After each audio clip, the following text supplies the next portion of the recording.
وما یلقاها الا الذین صبروا وما یلقاها الا ذو حظ عظیم. اس کے بغیر تو نہیں ہوگا.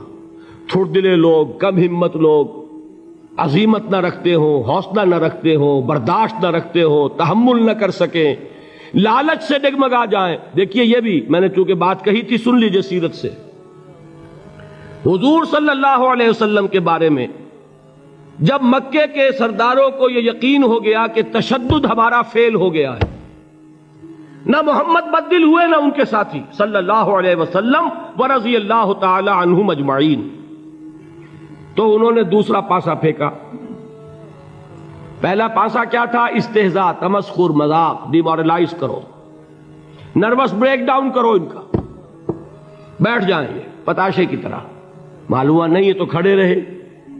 تو دوسرا وار مارو، ستاؤ، تکلیفیں دو، بھوکا مارو، دہکتے ہوئے انگاروں پر لٹاؤ، ان کو ہلاک کرو. معلوم ہوا یہ حربہ بھی ناکام ہو گیا. ایک آدمی واپس نہیں پھرا. ایک شخص کو بھی ہم اپنے اس تمام پرسیکیوشن سے نہ توحید سے ہٹا سکے، نہ محمد سے برگشتہ کر سکے صلی اللہ علیہ وسلم. بلکہ مرض بڑھتا گیا جوں جوں دوا کی. ان کے اعتبار سے تو مرض تھا نہیں کہ وہ تو بات آگے بڑھ رہی ہے.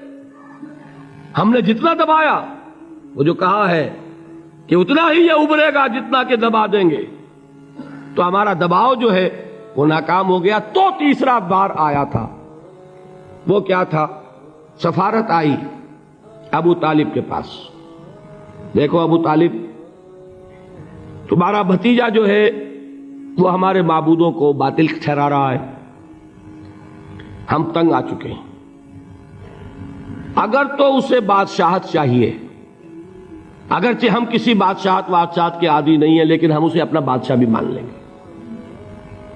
اگر اسے دولت چاہیے، وہ اشارہ کرے، ہم سیم و زر کے انبار اس کے قدموں میں لگا دیں گے.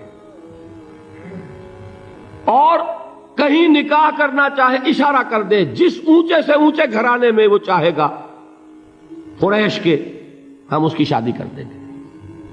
تینوں ہی لالچ ہے نا دنیا میں. ویسے تو زر، زن، زمین، آپ کے ہاں یہ تین زے مشہور ہیں.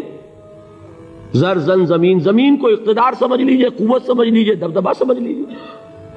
زن، زر اور حکومت، تینوں پیشکشیں انہوں نے کی. دیکھیے یہ ہوتے ہیں مرحلے تحریکوں کے لیے بہت ہی نازک. نبی کے لیے تو خیر کوئی امکان نہیں تھا. غیر نبی ہو تو سوچے گا نا، یہ بادشاہ بنا رہے ہیں، بادشاہ بنو، اس وقت تھوڑا سا کمپرومائز کر لو، پھر ہاتھ میں قوت آ جائے گی تو پھر سب ٹھیک کر لیں گے. اگرچہ کبھی ٹھیک نہیں ہوتا، وہ ٹھیک ہوتا ہے اسی پروسیس سے جو محمد الرسول اللہ نے اختیار کیا.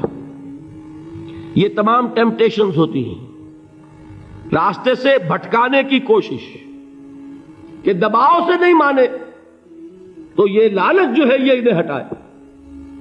کیا جواب تھا حضور کا صلی اللہ علیہ وسلم؟ چچا نے جب بات کی ہے، انہیں براہ راست تو حضور سے بات کرنے کی ضرورت نہیں ہوئی تھی، ابو طالب کے واسطے سے بات کی ہے. چچا نے جب بات کی ہے آ کر، حضور نے فرمایا چچا جان اگر وہ میرے داہنے ہاتھ میں سورج اور بائیں میں چاند رکھ دے تب بھی میں یہ کام نہیں چھوڑ سکتا.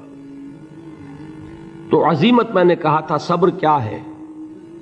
اپنے طے کردہ راستے پر بڑھتے چلے جانا، نہ کسی ٹیمپٹیشن سے، نہ کسی پریشر سے، نہ کسی تکلیف سے، نہ کسی ایذا سے، نہ کسی استہزاء سے، کسی سے بھی متاثر ہوئے بغیر اپنی منزل کی طرف پیش قدمی کیے چلے جانا. یہ ہے صبر. یہ صبر کی آخری منزل ہے. اور انقلابی صبر جو ہے اس میں ایک مرحلہ آتا ہے پیسیو ریزسٹنس، ایک آتا ہے ایکٹیو ریزسٹنس. ایک میں صبر محض ہے، جھیلو، برداشت کرو، کوئی ریٹیلیشن نہیں. اور ایک وہ آتا ہے کہ اب آگے بڑھو. بڑا پیارا مصرع ہے، آگے بڑھو یا وقت کی رفتار روک دو. وہ آگے بڑھ کر پھر نظام باطل کو چیلنج کیا جاتا ہے، اور پھر جنگ ہے. ان اللہ یحب الذین یقاتلون فی سبیلہ صفا کانہم بنیان مرصوص. ان اللہ اشتری من المؤمنین انفسہم واموالہم بان لہم الجنہ یقاتلون فی سبیل اللہ فیقتلون ویقتلون وعدا علیہ حقا فی التوراۃ والانجیل والقرآن ومن اوفی بعہدہ من اللہ فاستبشروا ببیعکم الذی بایعتم بہ وذالک هو الفوز العظیم۔ اللہ نے اہل ایمان سے ان کے جانیں اور ان کے مال خرید لیے ہیں جنت کے عوض۔ نتیجہ کیا ہے؟ وہ جنگ کرتے ہیں اللہ کی راہ میں، قتل کرتے بھی ہیں، قتل ہوتے بھی ہیں۔ بدر میں 70 کو قتل کیا، مسلمان شہید ہوئے 13، 14 وہ تھے جو زخمی ہو گئے تھے، واپسی پر مدینے کے راستے میں ان کا بھی انتقال ہوا، 14 مسلمان ادھر 70، اور احد میں 70 صحابہ شہید ادھر 23۔ تلک الایام نداولها بین الناس، یہ دن ہے جن کو ہم الٹ پھیر کرتے رہتے ہیں لوگوں کے مابین، لیکن یہ کہ بد دل نہیں ہوئے، قافلہ بڑھتا رہا۔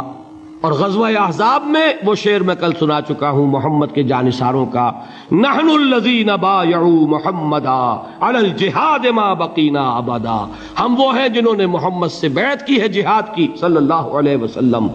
اب یہ جہاد، یہ قتال، یہ جنگ، یہ سرفروشی، یہ جاں فشانی جاری رہے گی جب تک جان میں جان ہے، یا تخت یا تختہ، یا اللہ کا دین غالب ہوگا اور یا ہم اپنی جانیں اسی کام میں اللہ کے حوالے کریں۔